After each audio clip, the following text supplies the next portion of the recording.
Agora, na continuidade do nosso assunto sobre grandezas escalares, nós vamos falar agora um pouquinho sobre as leis de Newton, né? Primeira, segunda e a terceira lei de Newton, tá? Porque é um objeto, por exemplo, porque nós dizemos que um objeto, quando ele é lançado para frente em uma superfície áspera, para depois percorrer um certo trecho, porque ele não continua se movendo de forma indefinida, né? Em seus experimentos que nós tivemos, sabe, chamado de Galileu Galilei, ele percebeu que era necessário haver uma força para interromper o movimento de um objeto colocado em um plano. Ele intuiu que na ausência dessa força, quer dizer, o atrito com o plano, por exemplo, o corpo iria se mover de forma indefinida. Porém, se o objeto fosse posto em repouso na parte horizontal do plano, o movimento não se iniciaria, o objeto continuaria parado. Então nós temos aí aquilo que nós chamamos de inércia, ou seja, essa tendência do corpo permanecer no seu estado inicial de movimento ou no seu estado inicial de repouso, sem a ação de uma força que altere a sua velocidade, nós chamamos de inércia. Isto é muito importante. Vamos lá, vou repetir esse processo. Nós consideramos a inércia, denominação de inércia, né? Quando um corpo está parado e ele tende a ficar parado, ou quando ele está em movimento e tende a continuar em movimento sem que tenha a atuação de uma força que altere a sua velocidade. Ou seja, quando ele está em um movimento constante e uniforme. Então aí nós temos aquilo que nós chamamos de inércia, tá? Bom, posteriormente, Isaac Newton reuniu o estudo de diversos cientistas, inclusive do próprio Galileu, né, em seus próprios, e apresentou a chamada lei de Newton, que ajudam a explicar os movimentos. Essas leis de Newton estão aí justamente para poder explicar a gente como é que nós temos a definição para movimento, como é que nós poderíamos entender o que é um movimento. Portanto, vamos lá, página 22 do livro de vocês, ok? Na página 22 nós temos lá assim, lá em cima, primeira lei de Newton. Observe que ao lado nós temos duas figuras. A figura A, onde nós temos um garoto com uma corda com uma pedra. E na letra B, nós temos o braço desse menino, essa mesma corda com a pedra, sendo que a corda se arrebenta e a pedra ela é lançada, ela é arremessada por esse processo. Pelo amor de Deus, ninguém vai me pegar uma cordinha em casa, amarrar uma pedra e rodar dentro de casa para quebrar a vidraça, para quebrar as coisas, senão teu pai te enforca. Tá legal? Ninguém vai fazer isso, né? Então vamos dar uma continuada nisso aqui. Eu sei que vocês gostam de fazer essas experiências loucas dentro de casa e aí depois fala, foi o professor que falou para fazer, né? Aí o professor é que leva o caldo, tá? Então ninguém vai me amarrar pedra com cordinha ou barbante dentro de casa e sair rodando para quebrar as coisas dentro de casa, não, tá? Depois, um dia a gente vai fazer isso lá com a nossa aula presencial, nossa aula voltar novamente. Nós tivemos as nossas aulas presenciais, a gente vai rodar pedrinha lá na quadra. Todo mundo vai poder rodar uma pedrinha com a cordinha lá na quadra e perceber como é que atua a primeira, a segunda e a terceira lei de Newton, tá? Isso é uma das nossas aulas práticas de laboratório que nós vamos fazer lá no laboratório, dar início no laboratório e complementar na quadra. Então, por favor, nada de jogar pedrinha dentro de casa, tá? Então vamos lá, primeira lei de Newton. De acordo com o enunciado, essa primeira lei de Newton, ou princípio da inércia, né? Se a força resultante atua no corpo, ela é nula. Lembra que eu falei, se o corpo está parado, ele tende a ficar parado. Se ele está em movimento e ele continua em movimento, sem que alguma outra coisa vá e atue em cima desse corpo, alterando a sua velocidade, nós temos aí o princípio da inércia acontecendo, né? Então, a partir daí, nós vamos ter uma constante nessa direção e uma constante neste sentido. Ou seja, nós vamos dizer que esse corpo está em equilíbrio. Tá? Uma outra maneira da gente ver isso aí de uma forma bem simples, né, é justamente quando nós pegamos a pedrinha lá, ó, né? Quando você está rodando a pedra e vocês viram que ela sai, ela vai por uma tangente, a corda se arrebenta e ela vai em uma linha reta, em um sentido, saindo daquele fluxo que ela fazia do círculo quando amarrada.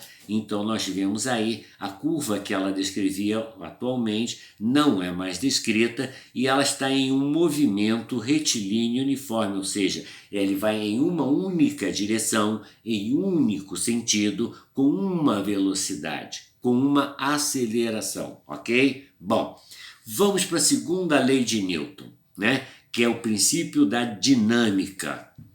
Ela descreve o que acontece quando a soma das forças que atuam no corpo não é nula. Ora, se nós vimos que quando nós temos lá, o corpo está parado e ele tende a ficar parado, a força que atua nele é o quê? É nula. Não tem força atuando, ele está parado, né?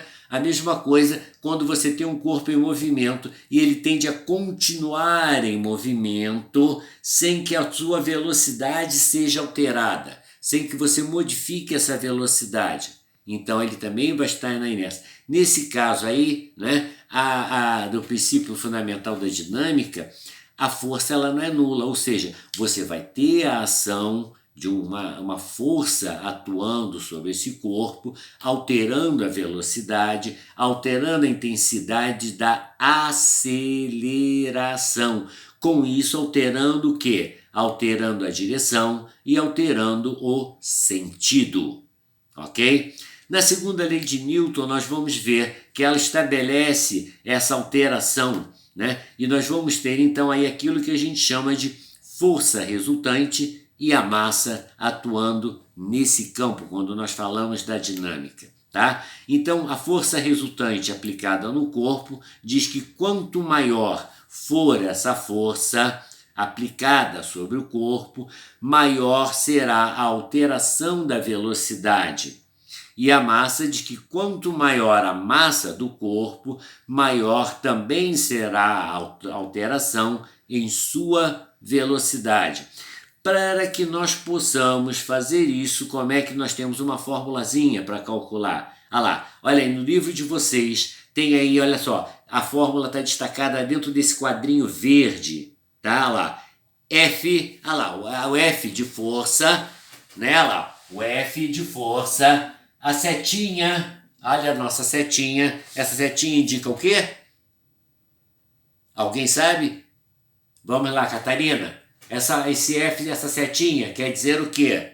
Ah, tá, beleza. E nós vamos ter então que F ele vai ser igual a massa vezes o quê? A aceleração. E esse resultado, essa força resultante, ela será sempre o quê? Metros por segundo ao quadrado. Tá legal? Então nós temos que a força, né, esse Fzinho representa a força resultante atuando sobre o corpo, o M, a massa do corpo, que é medida em quilograma, né? E o A representa o quê? Representa a aceleração do corpo, né? E o resultado dessa medida, então, será sempre em metros por segundo. Então, nós temos lá a equação da unidade de medida de força será a massa, que é quilograma, vezes metro por segundo ao quadrado. E nós teremos, então, essa força sendo atuada. Nós teremos aí uma resultante acontecendo. Bom, mas em relação entre a massa e a inércia, como é que a gente pode destacar essa relação de massa e de inércia? Como é que a gente pode fazer isso? Quando uma força resultante atua em um corpo, ela muda a velocidade na razão inversa da sua massa, ou seja, quanto maior for a massa, menor a alteração na velocidade. Por isso, nós podemos dizer que a massa de um corpo é a medida de sua inércia, ou seja, a facilidade ou a dificuldade de se modificar uma velocidade. Se a massa do corpo for grande, será necessária maior força resultante para alterar essa velocidade. Portanto, a inércia será grande. Vamos ver aqui embaixo, vocês estão vendo aqui, tem um quadrinho lá, que tem aqui uma sequência, uma caixa com uma mão. Então nós temos aí que a força aplicada pela mão acelera essa caixa, ou seja, vai fazer com que essa caixa possa se movimentar. Se eu coloco a segunda mão sobre essa caixa, eu aumento, eu dobro essa força sobre a caixa, automaticamente eu vou ter o quê? Uma aceleração 2 vezes maior. Ora, se eu dobrei a força, eu também vou dobrar a aceleração, né? Agora, e se eu também dobro a massa, o que acontece? Se eu dobro a massa, eu também vou fazer o quê? Eu vou reduzir a aceleração e vou aumentar a força. Então, vou ter que fazer mais força para que eu possa manter a aceleração, ok?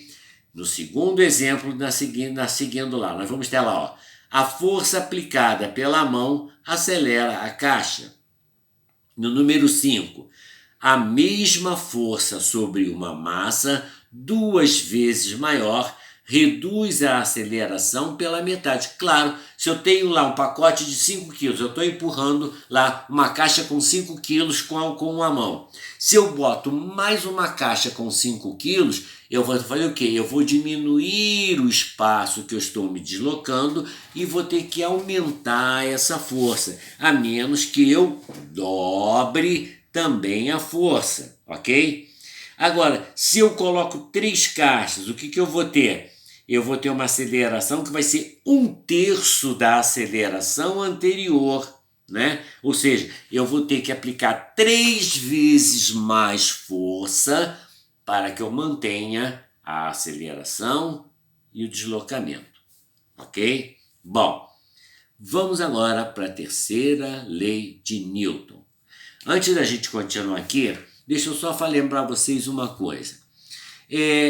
Ao final dessa segunda parte que a gente está vendo, essas leis de Newton, tá? Eu vou colocar para vocês lá no Classroom, naquela aba de atividades, eu vou colocar uns exercícios para que vocês possam fazer referente. Vamos voltar lá na frente, quando nós vimos aquela parte de deslocamento, né? Nós vamos colocar uns exercícios sobre velocidade, sobre movimento uniforme, sobre velocidade média, sobre aceleração, tá? Nós vamos colocar, eu vou colocar uns exercíciozinhos para que vocês possam fazer aplicando estas fórmulas que vocês têm. Aquela fórmula que nós temos lá, ΔS é igual a S final, SF menos SI. A ΔS vai ser papapá. Lembra que a gente viu isso? Vou passar uns exercíciozinhos referentes a essa parte de trajetória, vou passar um exercício de velocidade média, vou passar um exercício de movimento uniforme variado, de aceleração, ok?